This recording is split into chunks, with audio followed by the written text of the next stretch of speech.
రా ఏమంటున్నావు? కదిరిదేవుని వరమ్మ చేత 6 మంది సందును ఒక ఆడబిడ్డ పుట్టింటే ఆమె చిన్ననాడు చేసుకున్నటువంటి ఆ యొక్క చిలకల వ్రతంలో వార శనివారం నాడు ఒక్క బదులు ఆ కదిరిదేవుని వేడుకుంటూ మెరుగుని తిరుగుతుంటే మనం తెలియక దండ ప్రమాణం చేసినామప్ప. ఆమె తల్లి పేరేం పేరురా? కొండమ్మ. కొండమ్మ. కొండమ్మ వాళ్ళు ఒక్కరే ఉన్నారా? ఇరువురు ఉన్నారు. ఒక్కరే. తన పుట్టినిల్లు ఒలుగుండా పురి పట్టినమాట. ఒలుగుండా పురి పట్టినమా?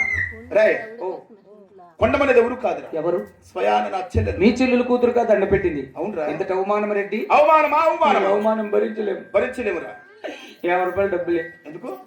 బట్లపల్లికి పోయి 30 రూపాయలు గులకల ముందు 20 రూపాయలు జిలేబీ తెస్తా.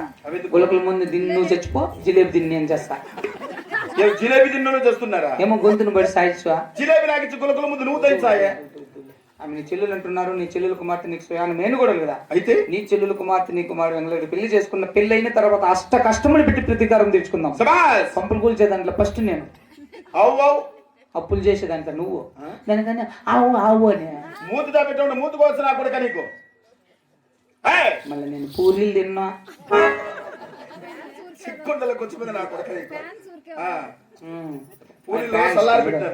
థ్యాంక్స్ చూడాడా.